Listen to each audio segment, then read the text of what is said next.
Well, thank you, Chair, and thank you for everyone to be here testifying. And it's heartbreaking to hear again and again how invisible women who serve us and become veterans are. And today it's just even clearer. So, Ms. Edwards, if I could come to you first.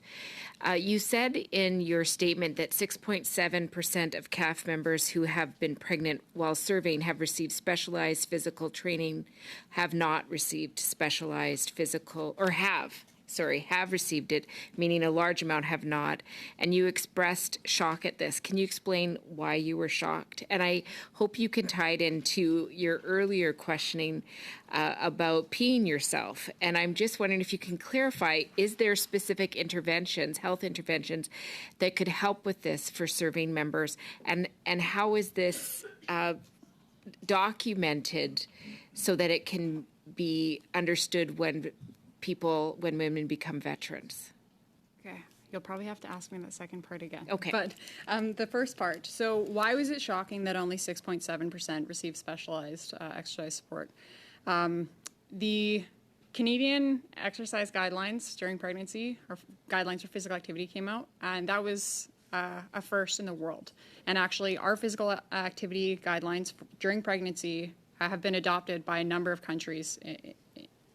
And so as leaders, you would expect that that would be adopted by our military because, just makes sense. We recommend that it's 150 minutes per week for a pregnant woman to exercise. 50% didn't have modifications to their PT; they just continued on. And 27.6% stopped their physical training altogether. So no wonder they're having issues returning to duty afterwards and meeting the physical fitness standard if we're not actually supporting them through pregnancy. A number of females in Canada, there's actually just a study out of the University of Alberta, lifting up to 80% of their repetition max. They've obviously been training before pregnancy, but they can continue lifting through. And especially when you have a physical employment standard that you have to achieve, and you have a health services system that is supposed to support you through this process, the fact that only 6.7% received support is very disappointing. When I was doing this analysis, actually, there was over 90% wanted support and would have taken support if they'd had it. And to be fair, there are initiatives that have been started to address this issue.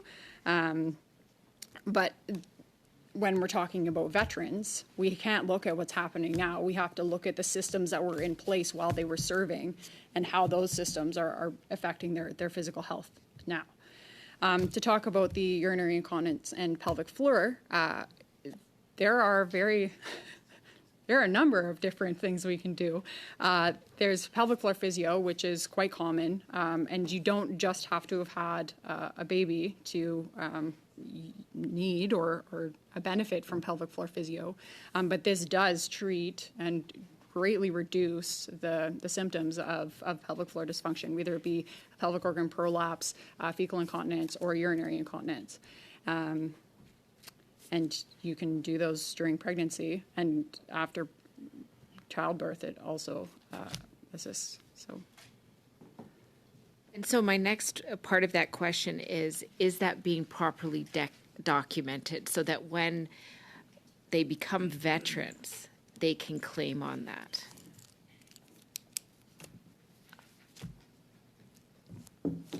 We don't have women's health training. So if you don't know to ask the question, why would you ask the question? Yeah. And so that leads me to another question about your perspectives on the disconnect between CAF and VAC terminology for diagnoses. Yeah. So if you look just at pelvic floor, there is actually a category on the VAC checklist. This document is massive.